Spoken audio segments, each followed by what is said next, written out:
companies that are profitable storing their profits in Bitcoin. That's the quote unquote treasury company that gets me up in the morning, that's excited about what we're doing here, is people actually producing value for the world, making things, products that people want to buy and doing it profitably, and then taking that profit, storing their time and energy in a better form of money. What I was talking about, the 13%, I think is the amount of claims owed by MicroStrategy compared to their Bitcoin stack. They have so much Bitcoin and so little relative leverage. But some of these like other companies, they're over 50% levered against their Bitcoin. And I don't think that's going to end well. There's just so much more than like some guy in a lab coat figured something out in a Erlenmeyer flask in a beaker, and that's the answer to everything.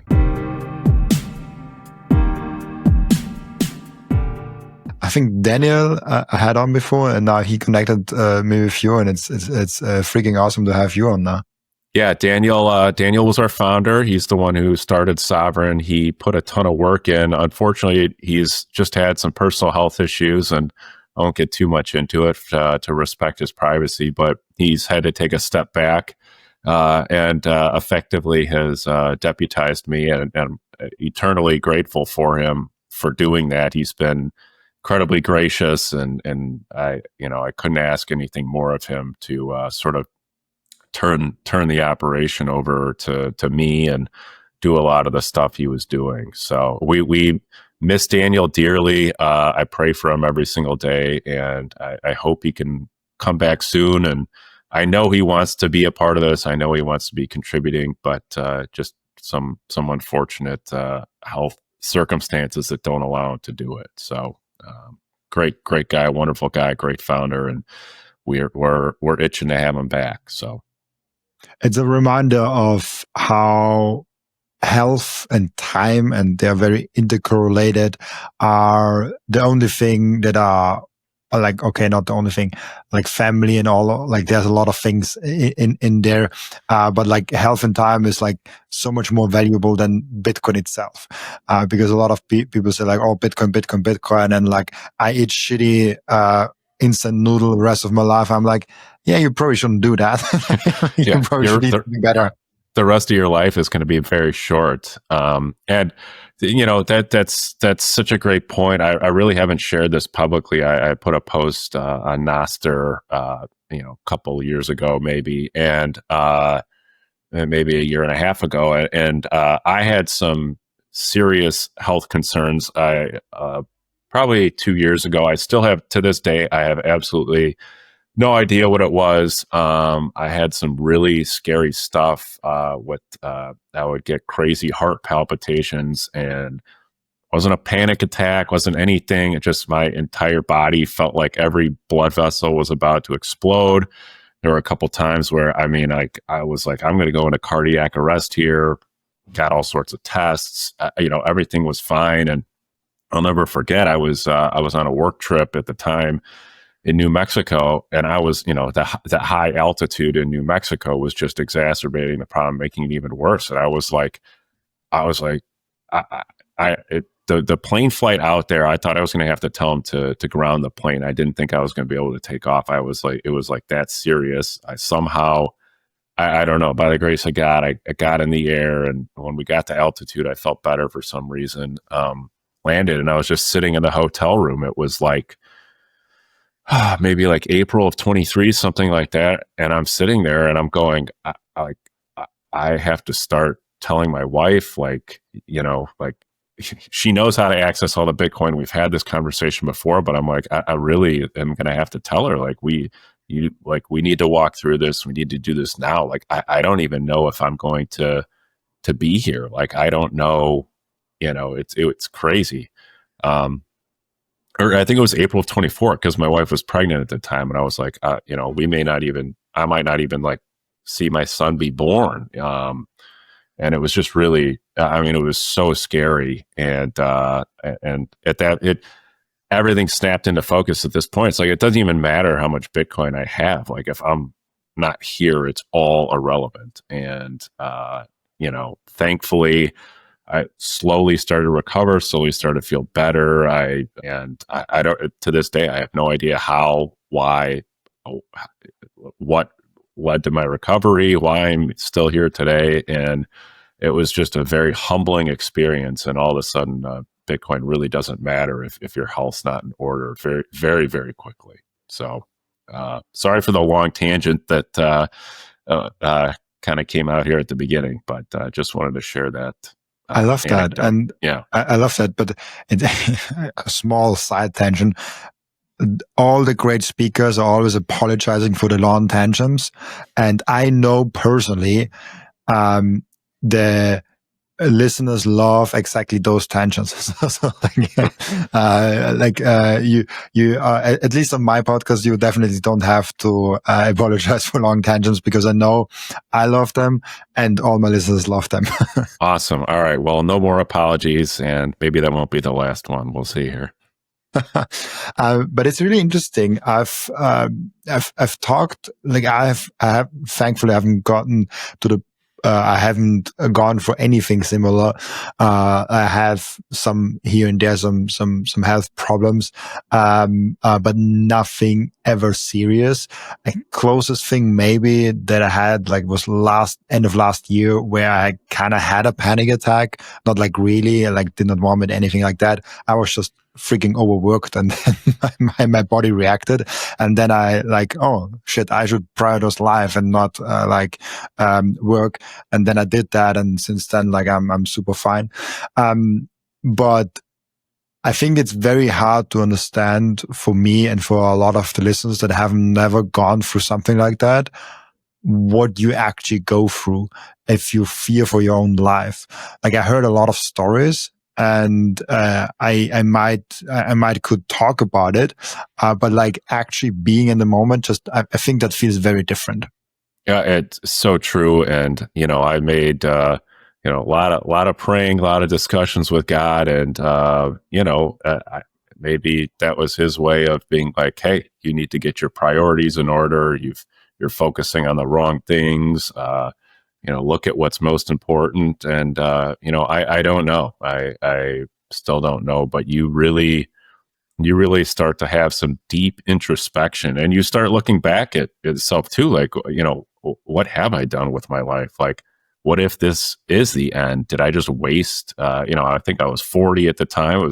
Did I waste 39 years of my life? Like, what am I doing here? And, I will say it absolutely grounded me. I way more appreciative, way more grateful for the things we have and the people around me, and it absolutely puts a new lens on life that you almost, we can talk about this, we can say we experience these things, but until you really live it, it's almost inexplicable to someone who hasn't had that experience. So I think so too.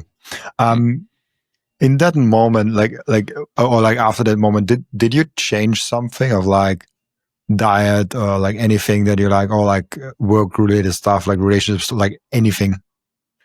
No, I mean, I was on a pretty strict carnivore diet as it was. I did notice that I felt better the more I adhered to like strict carnivore. Like if I mixed in some vegetables or any sugar or something, that would really make things bad. So I went like super, super hardcore on that front. So I kind of like tripled down on what I had already been doing. But I absolutely, I wouldn't say I changed anything per se in necessarily what I was doing or the way I lived, but my attitude and my focus on things completely changed. Like my priorities in life, work went way down the list. I was like, work is so less important compared to time with my family, time with my wife, time hopefully with our son, or we didn't know it was a son at the time, but and that's what really matters. So I really shifted the priorities of my life around, and then I just had a newfound appreciation and gratitude for life, and sort of, I don't want to say like anger or being upset or black pilled or whatever you want to call it, sort of just the negative, the portion of life I looked at negatively, it basically completely went away. It's like, we're we're not in a war-torn zone. We're not starving. I mean, like, all these things are, really, just my framing of how thankful I am for everything I have really shifted. And honestly, it's made it way healthier. Like, I feel like I'm much calmer, much more relaxed. I don't get as easily agitated. I get, I have much more patience. Just having gone through that. So much of health starts in the mind, I think. If I'm not sure about that. Like, I haven't researched also deeply, but I have that weird feeling that if you have the right mindset and if you have the right mind towards things, that illnesses and sicknesses don't come your way that easily. Obviously, like, there are things that will come your way no matter what you think. And diet is a huge part of it. Movement is a huge part of it. And like, there are a lot of different factors towards that. But a lot of it, I think, is just like in your mind. And there's those studies where you can think your way to a sickness. Like, if you think long and hard enough, at some point your head actually will have a headache if you really want a headache. And so I think this is in your story such a nice one, because you're like, you cannot put the finger on like what it actually was, but I think the mind shift, there's like this mind going on, and like all the bad things are vanished from the mind. I think this clears out your life, and all of a sudden, like, especially if it's heart related, where a lot of like unconscious stress can come in. Like I'm not a doctor, but I would guess that had a huge impact on improving your overall health. I don't doubt there was, once I had that sort of psychological reframing of everything. I mean, things did get better. How much that contributed to it, how much of it was just something my body needed to clear up, or, we'll never know. But certainly when I did have that sort of mindset, when I hit, rock bottom, for lack of a better term, and then kind of just like, I kind of gave up. I kind of was like, okay, it is what it is at this point. If I'm gonna, be walking down the street and, have a heart attack and fall over at some point, like, and I didn't, just speaking personally, I didn't take the vaccine or anything like that. And so I was like, it's not, I didn't take any drugs. I didn't take any, pharmaceutical anything. And so it was like, I know it's not that. So what could it be? I have no idea. And so, but yeah, it was kind of at that point where I just kind of gave up and was like, all right, God, I'm out, like, I don't know what more you want from me. Like, if this is my time, it's my time. And it's funny you say that. I never even really thought about it, but that is kind of the point where like things did start turning around, where it was just like, okay, I just have to accept fate. And that is kind of when the trajectory started going the other way. So there is a very famous Bitcoin in the German-speaking community that you might not know because he's only doing in German, and it's Roman Reha, the block trainer. And he already had a YouTube channel. He already had his Bitcoin channel on Bitcoin, basically, when he was diagnosed with many different sicknesses and illnesses, where all the doctors said like, oh yeah, like you might have like 3 months left to live. And I had his story on the podcast, and he's like the number one, in my opinion, YouTuber, live streamer on Bitcoin in the German speaking community, and maybe even beyond that. He only does it in German, but he has, over 200,000 subscribers on YouTube. Not a lot of Bitcoiners worldwide can beat that. Maybe like beat this Sessions, Press and Pitch, like a few others that might be bigger than that, and he does only in German. And I talked with him, and he mentioned he did a few things when he was diagnosed with like, oh yeah, like you might have like 3 months left to live with all your like sicknesses. He had like immune disease. He had sicknesses where like his muscles were eating away, so he just like got less muscles over time, like many muscular different dystrophy. yeah, like I couldn't even count them all. He started quitting his job right away. He married the girlfriend that he had at the time that he loved. And he started taking his YouTube channel, his passion was just like a passion project, all of a sudden very serious.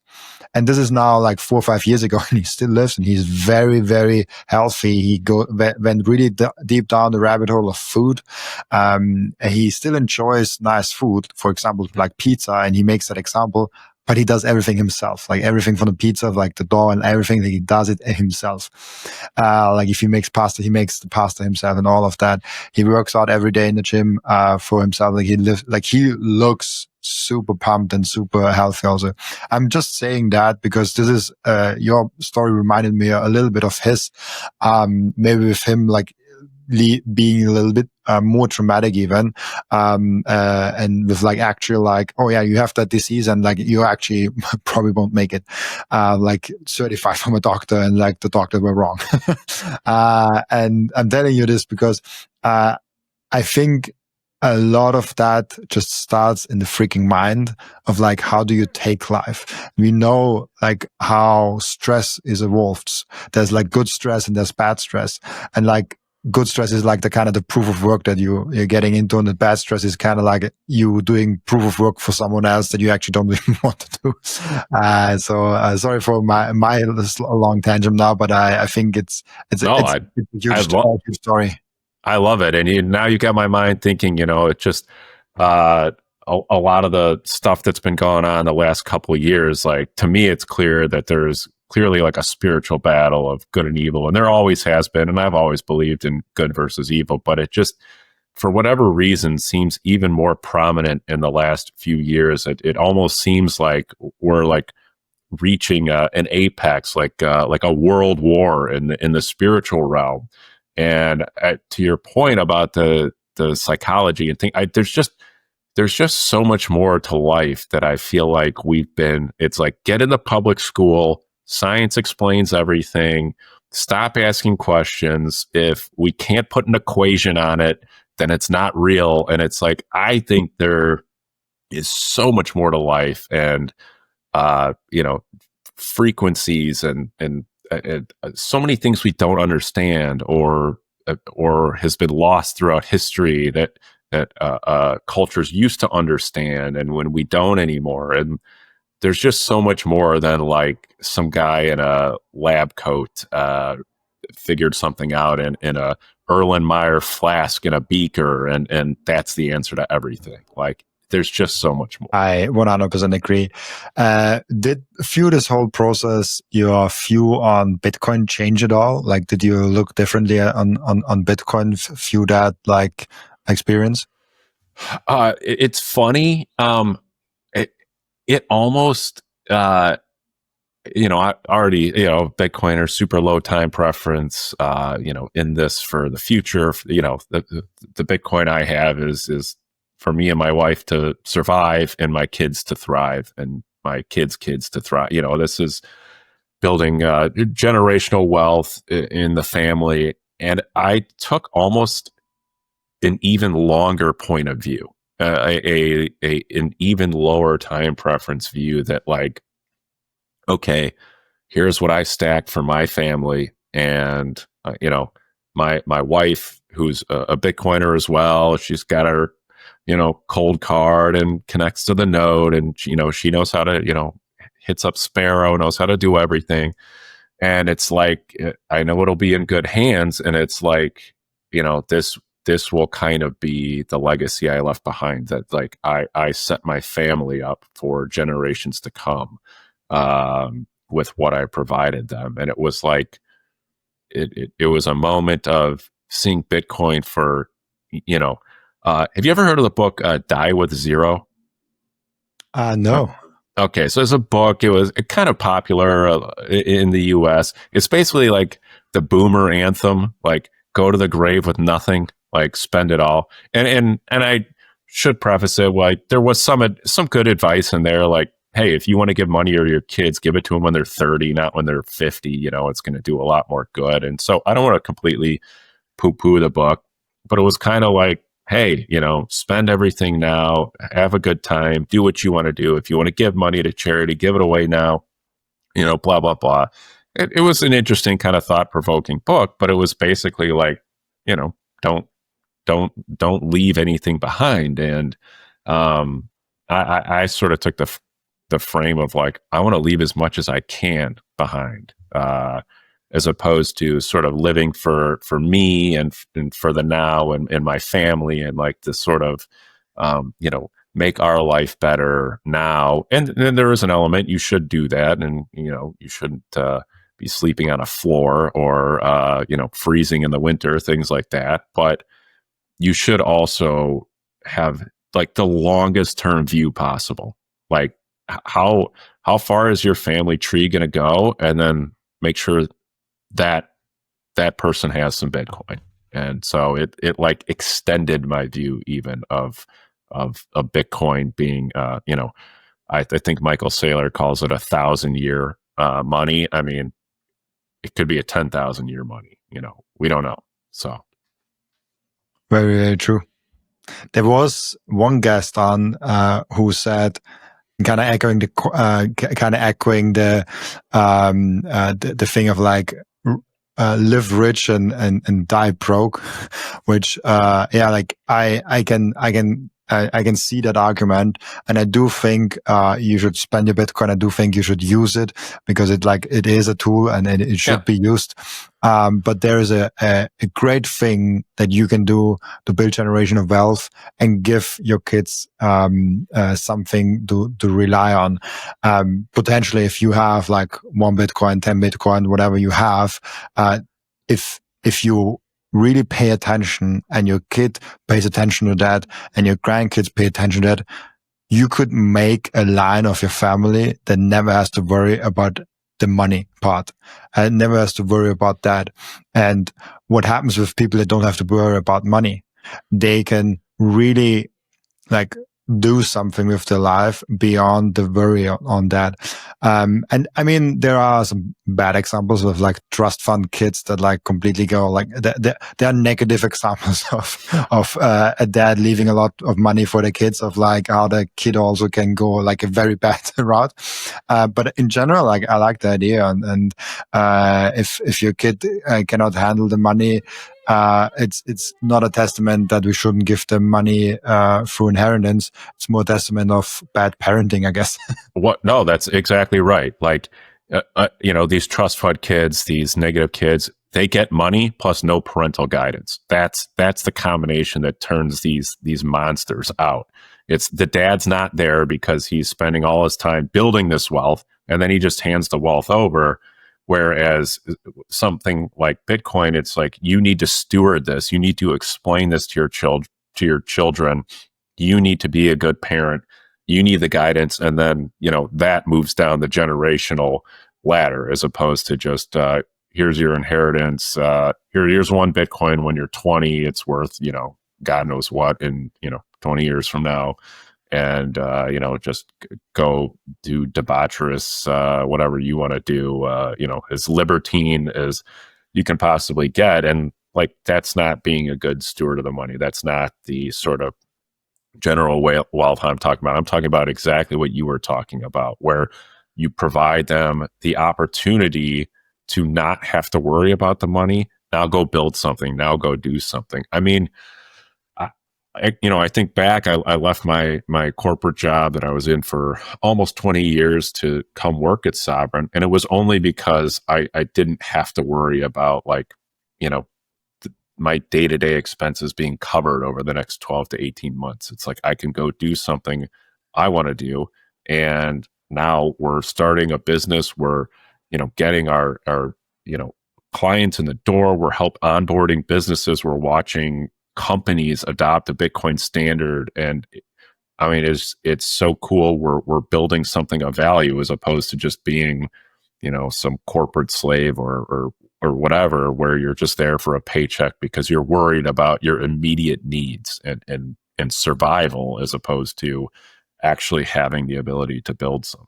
And I completely forgot about that. I usually start off my podcast with asking like, who are you and why you said about Bitcoin. But I will just do it now in the middle of the podcast. Well, why not? Yeah, like, give us an overview. We got sidetracked. So yes, I spent almost 20 years in traditional finance, working for a commercial bank. I had almost the entire time I worked in what was called managed assets, aka distressed assets, special assets, basically struggling borrowers. And I got pulled in the great financial crisis, as many banks were just scrambling for bodies to handle all of the defaulted loans. And back then, this was pre-Dodd-Frank, so we were handling residential real estate, commercial real estate, small businesses, auto, name an asset class, I probably have dealt with it. And so we just got pulled in, and it was basically figure it out as you go, deal with these borrowers, deal with these companies, and spent the next 16, 17 years just continuing to do that, and ended up for the last sort of decade of my career just exclusively dealing with middle market businesses and companies, machine shops, production facilities, service companies, these sorts of things, traditional balance sheet, cash, AR, inventory, accounts payable, that kind of stuff. And I started to see a lot of businesses that were profitable on paper, but had to continue to borrow to basically stay afloat. And so maybe they had a 3%, 4% cash flow through. CPI said it was 2%. You should be ahead. Your business is outperforming CPI. Well, every Bitcoiner knows the real inflation rate's around 7, 8%. And if you haven't figured that out as a business owner, you think you're doing well, but you're actually losing real purchasing power in your business. And the only way to plug that gap is to borrow. So you take on more debt. And as that compounds over time, you're no longer able to function as a business, and then you end up on my desk. And I started seeing that more and more, especially after the COVID stimulus money came into society. A lot of these business owners just took the money. They bought stuff they didn't need. The money was all fungible, so you did just use, in the United States here, you just had to quote unquote use it for payroll, but it's like, well, the money still came in, but they still have money from the business. So, okay, well, now we have this huge influx of capital. What do we want to buy? What do we want to do with this? Let's hire a bunch of people. Let's buy a bunch of cars, put it through the business. And it, a lot of the businesses in 22, 23, 24 started to come out of sort of, I call it like the stimulus hangover, and they hadn't handled their money wisely. They had blown a lot of it, and their product input costs were going through the roof. I mean, things were costing twice as much, 3 times as much. I mean, crazy increases to input costs, and the business owners just didn't really understand what was going on. They couldn't pass the cost along to their customers. And I just saw more and more of this. And I, as a Bitcoiner, I was like, I know the problem. I know exactly what's going on here. How do I communicate this to these businesses? I can't really be like, hey, put a bunch of Bitcoin on your balance sheet, especially as you're struggling. You needed to do this when you got the money. It's too late now. And was just looking for opportunities in the space to take my skill set, apply it in some way, shape, or form to something in the Bitcoin world. I didn't really know what. I had been looking. I applied for maybe some like accounting jobs or some sales roles, or things that really weren't suited, but I was kind of just trying to get out of the corporate world, and they weren't great fits, but it was like I could make it work. And then I saw a post on bitcoinerjobs.com for a consultant role at Sovereign. And it was exactly what I was looking for, helping businesses understand Bitcoin, adopt it, put it on their balance sheet, before they start to have trouble, get ahead of the problem. Prevention is worth, or what is it? An ounce of prevention is worth a pound of cure. And I was like, okay, this is our awesome opportunity. Came onto Sovereign as a consultant in November of last year. I actually got approval from my corporate overlords to do up to 5 hours a week of consulting for businesses. And then I had a lot of a really unfortunate situation happen at the place I was working. And at the same time, I've basically been told I was incapable of handling a deal that I, had been doing this for almost 20 years, like handled many deals like it. It was a very odd situation, a very weird decision by the people in the C-suite of my company. And at the same time, Daniel, who we talked about earlier, was asking if I wanted to take on a more prominent role in the company, help get some of the stuff off his plate, more of like a COO or co-CEO type role. And I said, yeah, I would absolutely love to do that. But if I'm going to do it, I need to commit full time. I need to I need to not have one foot in both worlds. And if we're going to do this and you're okay with it, then I'm going to leave my old job. And it was, not coincidental that situation had happened. And I just kind of said, I'm going to go do this full time. And Daniel said, absolutely.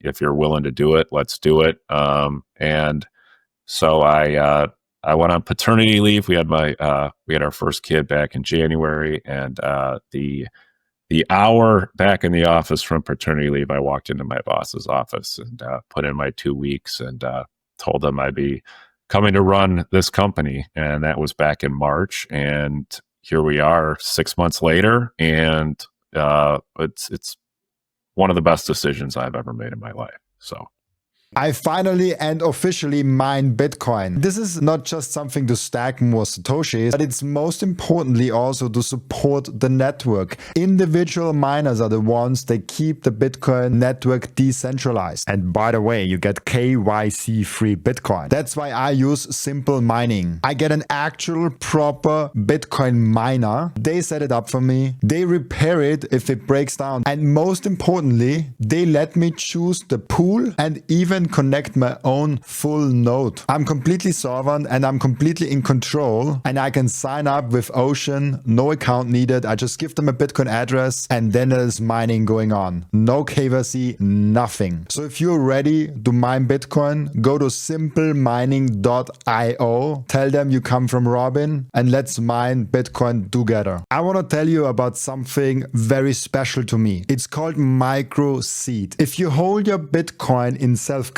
and you should, you know how critical it is to secure your seed phrase. You should not have them on paper. You should not have them on anything else than titanium. With Microseed, you can engrave your 12 or 24 word seed phrase, the entire seed phrase, onto a 1-inch small washer. Yes, just one washer. All 24 words on that one washer. You can hide that thing everywhere. And even better, you don't need to buy a new kit every time you have to get a new wallet. You can make unlimited backups because Microseed is not selling the washer. Microseed is selling the device that stamps the washer. So you get the full kit with the device, with the washers, with the hammer, with everything you need to get started today. And you can make with that unlimited amount of backups. Go now to microseed.io. Again, that's microseed.io to get your last backup tool you ever need. The most important thing for your Bitcoin journey is not buying Bitcoin, but it's how to keep them. And yes, you have maybe the right tools, but how do you actually go ahead and stick it all together so it's the most secure for you personally? Self-custody is a deeply personalized journey, and the Bitcoin way is helping you exactly finding that correct setup for you personally. They are also helping you with security securing your own cybersecurity. And if you want to go one step above all that, you can even get a consultation for a Plan B residency. Go to thebitcoinway.com/Robin and you will get a 30-minute free consultation. I love that. What's your take on the rising of Bitcoin treasury companies? This cycle has been tremendous in that, because like I thought with Seyr coming in 2020, I thought more more companies that adopt Bitcoin on their treasury will come. And it was a very slow start. I mean, we had some like prominent people. We had Tesla, we had PayPal, we had a lot of like interesting projects, but not a lot. And now still we have not a lot, but like it keeps like accelerating more and more of like businesses actually putting Bitcoin on the treasury. How do you take that? Well, I have so many thoughts on this, and we won't get into all of them. I mean, I could do 3 hours on this subject alone. But, I think there's a difference between what you're talking about in terms of PayPal, Tesla, and even MicroStrategy at the beginning, where they were basically taking profits from their business or some capital, putting it into Bitcoin. And it's like, okay, this is shoring up our balance sheet. This is a capital reserve asset. We're going to use this for capital projects in the future, for dividends, for distributions. It's to hold our savings in a better money. And it's turned into this sort of financial engineering alchemy thing that was inevitable. I mean, Pierre Rochard wrote about this in 2014, one of my favorite Bitcoin articles of all time about the speculative attack. Like, this was inevitable. And you have A+ players at that game at a company like Strategy who are just, they're the Michael Jordan of that game, of the fiat arbitrage game. And there's clearly a demand for the products that they're putting out there. There's a demand for people who don't want to hold their own Bitcoin. And I find that disappointing. I find it unfortunate that pensions, hedge funds, individuals are so lazy that they're just like, I'll just go into my Charles Schwab account and get this paper instrument, and I'm not even going to learn anything. I'm just going to get something because it's in the news and this is an outlet to do it. I'm so scared of losing my job as a hedge fund manager. As a pension manager, what an exciting career. I get to sit and earn 3.5% for a bunch of British people. Like, awesome. I'm so scared of losing that job that we're just not going to buy any Bitcoin, or we'll buy some like third order derivative of a preferred offering, and that'll get us an extra 2% in our portfolios, and I won't get fired. Like, so I this was inevitable. It was going to come, and there's in my mind there's Strategy, and then there's everyone else. There's all a bunch of copycats, and I don't really see any differentiation between. Now you have some company like a MetaPlanet, where Japan is such a closed off economy, and they've tapped the Japanese market. Like, okay, I get that. That makes sense. You're going to get a bunch of capital from Japan. Maybe there's a play in pick your other country that has closed off capital markets. But outside of opportunities like that, I don't really see how there's going to be a benefit for company 8, 9, 10, 11. What excites me and what we're trying to do at Sovereign is, like you were talking about earlier with Tesla, PayPal, companies that are profitable, storing their profits in Bitcoin. And that's the quote unquote treasury company that gets me up in the morning, that's excited about what we're doing here, is people actually producing value for the world, making things, products that people want to buy, and doing it profitably, and then taking that profit, storing their time and energy in a better form of money, and using that to capitalize their business. And that's what I look forward to. That's what's exciting to me. the financial alchemy is all, it's going to happen. It's going to be done. It's going to take, maybe, I don't know how long it's going to take until these people, these fund owners, these, or individuals just start saying, I'm not going to contribute to my 401k anymore. I'm just going to buy Bitcoin. I mean, I think that's, decades and decades away. That'll eventually happen. And then in the interim, we'll get all this stuff that doesn't really excite me or get me going. But companies that are profitable, putting on their balance sheet, I mean, even there's just no reason Amazon shouldn't do this. Apple shouldn't do this. Like that's exciting and cool, is when companies like that start saying, hey, we're going to take a portion of our cash and put it on here. We're not going to do a stock buyback. We're going to buy Bitcoin instead. Not like, hey, we're going to issue some Class B preferred stock and give you a 10% coupon, and then we're going to go buy Bitcoin with that. I don't know. Like I said, it's going to happen, but it just doesn't excite me. So, could those Bitcoin, like those fiat game Bitcoin Treasury companies, let's call them like that, because my podcast also stores all the wealth in Bitcoin, and I could be called the Bitcoin Treasury companies, and I'm very far away from that.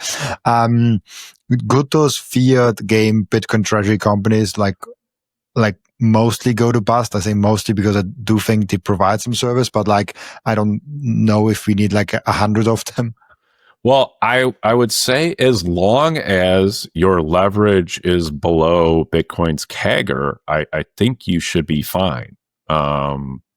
That's theoretically, right? So the question is, when do you get caught off sides in that? It's a trade at the end of the day. So you're levering up your company, you're taking on leverage. When is the drawdown more than your base plus the appreciation? So as long as your Bitcoin is appreciating and you're quote unquote responsibly levered, in theory, as long as the fiat system exists, you can make it. It's just the companies that are going to get cleaned out and people are going to get wrecked on are the ones that over lever. And that's the problem with this whole play, is that to differentiate yourself, they have this metric, right? Like a Bitcoin per share or whatever it is. So you're constantly trying to increase that. And the only way to increase that via financial alchemy, not running an actual profitable business and making tons of money on really good margins and then plowing that back into Bitcoin, is to go farther and farther out on the risk curve, which requires more and more leverage. So as long as you don't end up too far down that risk curve, you can survive. The question is, what is that number? When is the time? And you're basically just a day trader at that point, trying to figure out what's Bitcoin's appreciation versus my leverage. And I don't know. I would not like to be kept up at night thinking about those things or trying to toe that fine line. And that's why I say there's strategy, and strategy is so far on. I think they have like 13% leverage or something. Like, they'll be fine. Assuming they don't go out and 4x their leverage or something like that, they're going to be fine. But like these other companies, it's just a game. At the end of the day, it's a game of fiat arbitrage and towing the line between your leverage and Bitcoin's appreciation. And I don't know. That's a dicey game that I don't want to play. So. How is that actually measured? How much leverage you have? Is it that the depth in association with how many assets they have, or in association with like their market cap, or like how is that measured? Yeah, so there's different metrics. I think the what I was talking about, the 13%, I think is the amount of claims owed by MicroStrategy compared to their Bitcoin stack. That's okay. So yeah, they're like in a different stratosphere of they have so much Bitcoin and so little relative leverage that it's kind of real. But some of these like other companies are they're over 50% levered against their Bitcoin. And I don't think that's going to end well if and when we have a big drawdown here.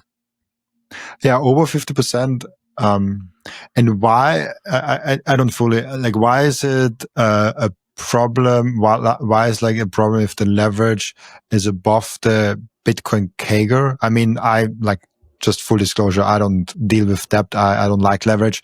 I got Bitcoin income more than I have Bitcoin expenses. So that's why I came to the conclusion of like, either I go into debt with fiat, to being able not to sell my Bitcoin, or just sell my Bitcoin every month a little bit. Like selling sounds so weird. I still have more Bitcoin every month, but like exchanging some Bitcoin for fiat to pay some bills. And I made that conscious decision of like, I do not want to have that. I use my Bitcoin as I want. But like, why do you think is there like a magical like line between the Bitcoin CAGR?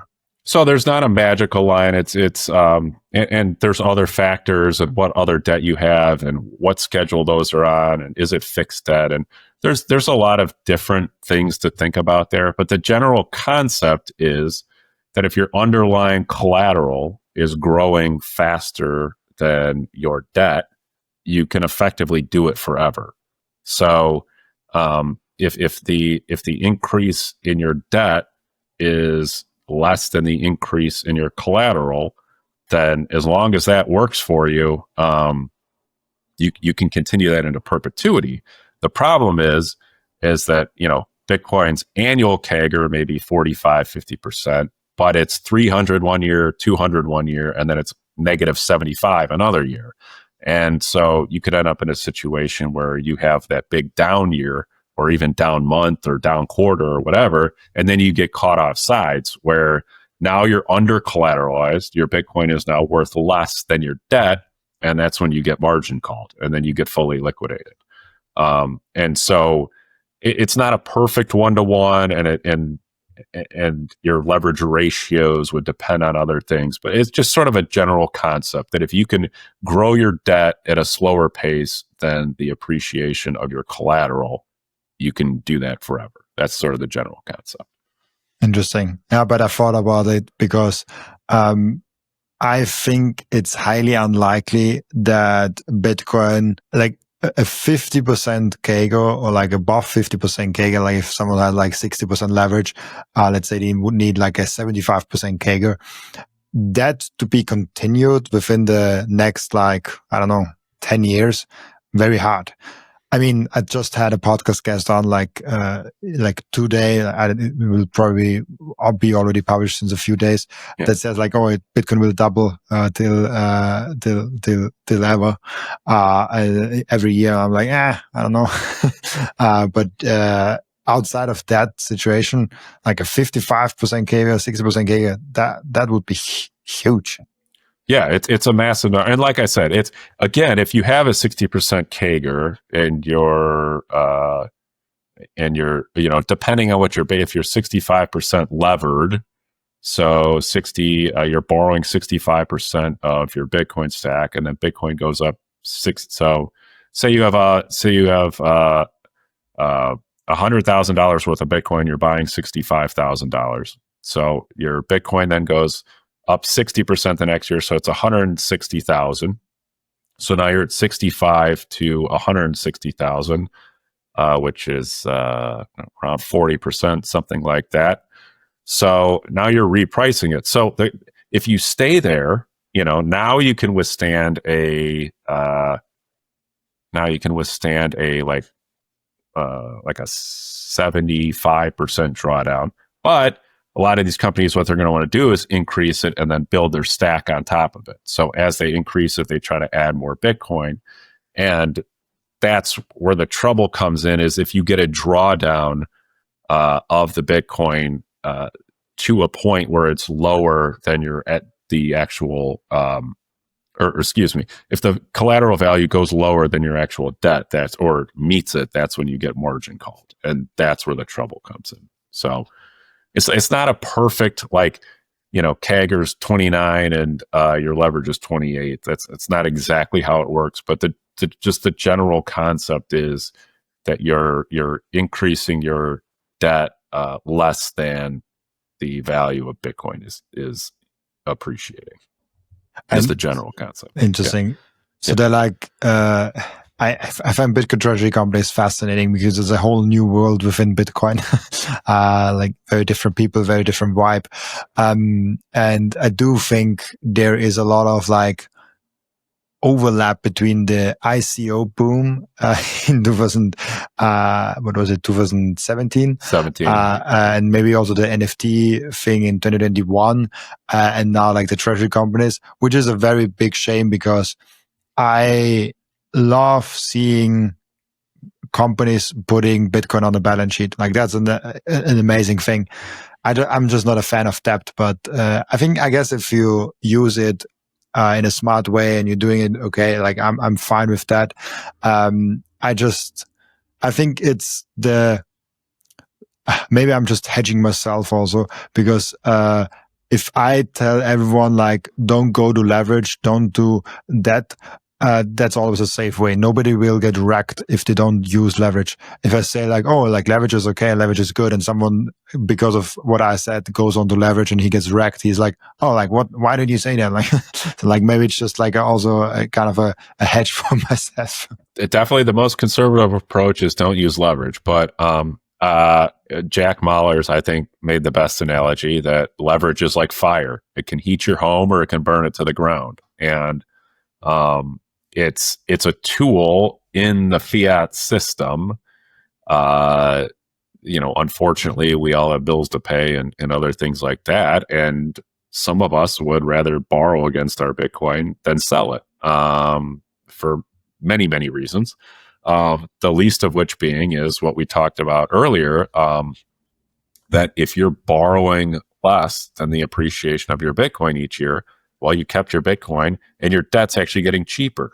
So you can borrow to a certain point, and now you're having to repay less and less because your collateral is increasing at a greater amount than your debt. But that requires low leverage, careful precision, and being smart about it. And you could very easily see how someone gets addicted to clicking a button, having dollars in their account right away, and like, boom, we're going to go spend this. Or maybe I wouldn't buy this, but hey, all I got to do is click this button and now I have this money available to me. And they get over levered and then get margin call and get liquidated. And now you have no Bitcoins from where you started. Whereas, hey, if you would just borrow 10%, 15%, something like that, you probably would have been fine.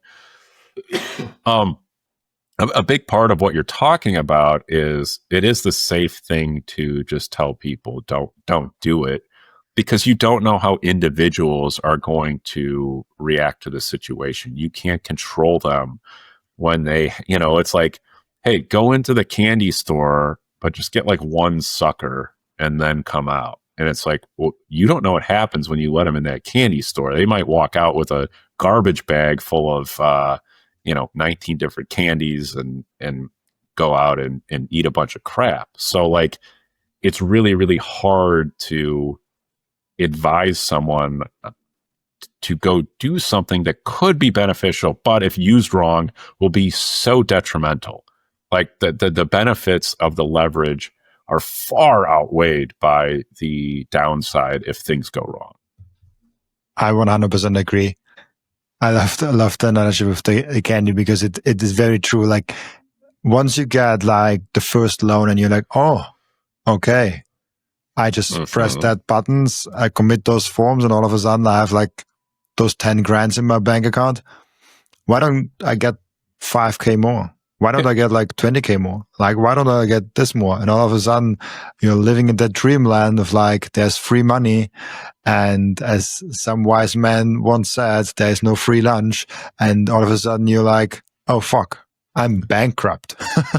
Well, it's the same thing with fractional reserve lending, right? Like the goldsmiths had the gold, and then they issued the coupons, and they were like, or the notes, or whatever you want to call them, certificates, and they were like, oh, only like 50% of the people are coming in to get their gold. Maybe we'll just maybe we'll only keep like 90% of the gold here. That'll be fine.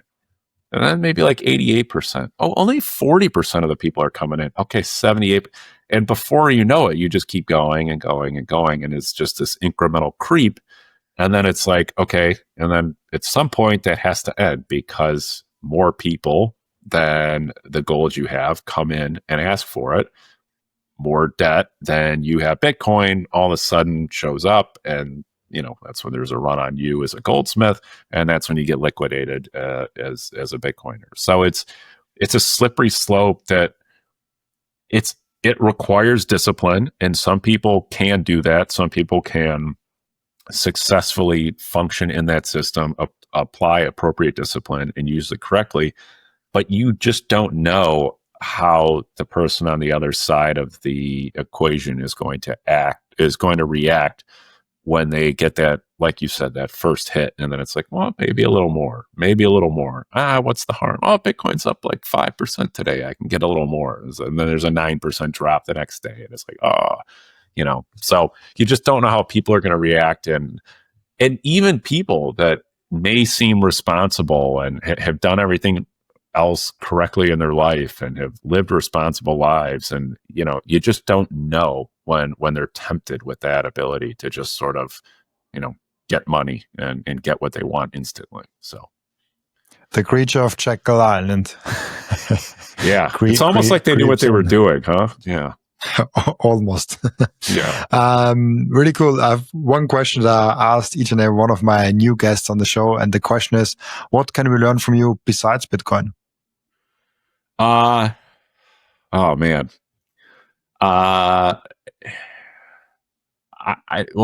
Okay.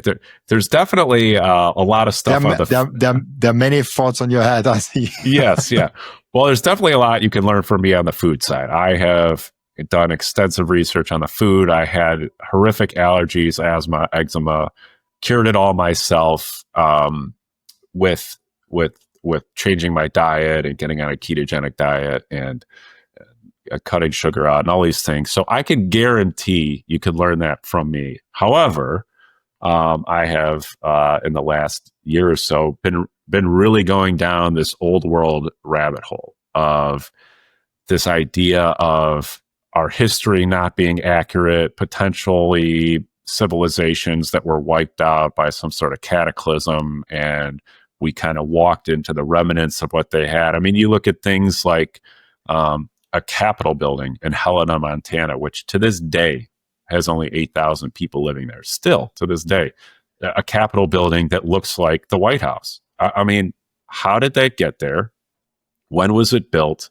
How did people with chisels and no power tools and no electricity and donkeys and horses, I mean, how did they even get the materials there to build that? Then have an architect in a town, I think at the time it was like there were like 1,500 people living there. I mean, it's just literally impossible for some of these structures to be built. I know you're over in Europe. Some of the stuff in Vienna and Budapest and Prague, I mean, you just look at these structures and you're like, they were not building these with slaves, no electricity. I mean, how did Michelangelo, he just painted the Sistine Chapel by like fire at night, it just, none of it really makes any sense. I don't know the real history. I don't know what actually happened, but I do know what they're telling us is just, it's logistically impossible. It is not, the Museum of Science and Industry. I live in Chicago.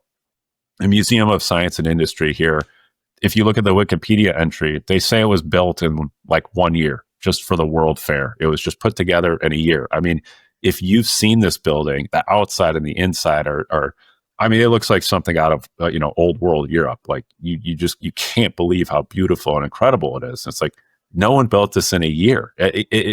Even if they did build this in 1893, it wasn't in 1 year. It's just not possible. So I would say, I would encourage people to check that rabbit hole out, to explore those ideas a little more and pique your curiosity. You're a Bitcoiner. You're already skeptical of everything. You don't trust the government. You don't trust what's being told to you. I would not trust what's being told to you. and just dig in and see what you find. And like I said, I don't have the answers. I don't know the answers, but it's been fun to learn about. It's been fun to think about. There's all sorts of possibilities of what really happened, and we'll probably never know is the reality. But that's the reality, is we don't know, and Wikipedia doesn't know either, even though they claim to know. So I'll leave it at that. I love that. And I think critical thinking is something that Bitcoiners really embrace. And that I always say there's a fine line because we do have to trust things. We do have to like also live, and there's some like value to like not questioning everything. And like a couple of weeks ago, we had that deep discussion. But you should definitely verify and critical think on the important parts in life. You know, like money, like food, like health, sports, like all those things like that really impact your life very, very deeply. It's so important that you nail those.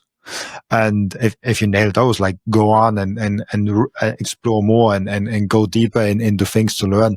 And so I think Bitcoiners are prone to that, and I love that. And it's also every time I'm going to a meetup, like there's so many freaking interesting things coming out. And yeah, I'm just very happy that I get to be a host in a community that has so many things, so many interesting things also to really say. Well, along those lines too, like, don't think you have to know everything. And I mean, that's kind of what I'm talking about with the old world. Like, I just accept that there's some things I don't know and will never know. And, you know, you can have all sorts of theories, ideas, but you may just never know. And that's okay. Like, you know, just wait till you get to heaven or Valhalla or, you know, whatever you believe in, or maybe you just go to if you're atheist or agnostic, maybe you just go to your grave not knowing, and like that's okay too.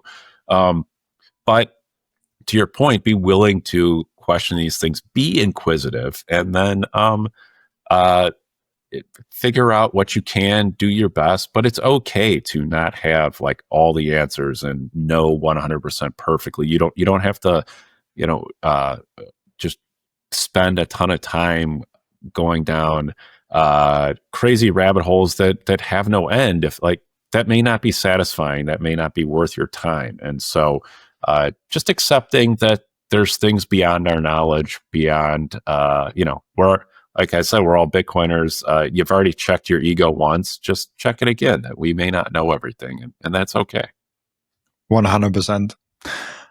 We have ended in the podcast where the previous guest is asking a question for next guest without knowing who the next guest actually is. And the previous guest asked you the question, what would it take? I mean, it's a hard one. What would it take for the Bitcoin protocol to fail? The actual protocol itself, I would say there would have to be a bug. You know, I think there's a way where the network fails if we have too centralized of mining and people are able to co-opt the network via mining, but that's not really a protocol failure. That's more of just a network failure. So I would say for the protocol to actually fail, I mean, we're really talking about a bug in the code. I guess you could also have a situation where there is consensus amongst the nodes that agrees to a hard fork that turned out to have something in it. That goes back to a bug though, or some line of code in it that wasn't contemplated, where the nodes agree to a hard fork, and then later down the line it turns up that, you know, there was a kill switch at block 1,200,000 or something like that wasn't caught. So I guess at the end of the day, the root-based problem would have to be something wrong with the code that was granted consensus by the nodes. That would be fun, a kill switch at some block. Yeah, it'd be a good movie at least, you know. That would be one heck of a movie. Yeah. Really cool. Thank you so much, Brandon. It was really, really cool to have you on. Before I let you go, where can people find you, ask you questions, and reach out to you? Yeah, so sovereign.io, spelled like it is on the shirt here, SOVREIGN.io is the company website. You can reach out to us on there. The Sovereign account is also on LinkedIn. I personally am on LinkedIn, Brandon Karpeles. And we have an X account as well. I am also on, personally, I am only on Nostr, and my name is Plebe Anon. I used to be an Anon, but no longer. So I'm fully doxxed and out there. That's probably the best place to reach me personally. Or like I said, just go to the company website and shoot us an email. I get them all. So I will always respond to you, and love connecting with people and working on ways to collaborate with other people in the Bitcoin space and people outside the Bitcoin space as well. If you just, if you have someone in your life or a business or a person that's like asking about Bitcoin and you just don't have the time or don't want to do it and would like to send them somewhere, feel free to point them to us as well. So awesome. Man, thank you so much. I appreciate that. And also thank you so much for everyone that is watching and listening, for joining us today. As always, I'll be back tomorrow for another episode. Bye-bye.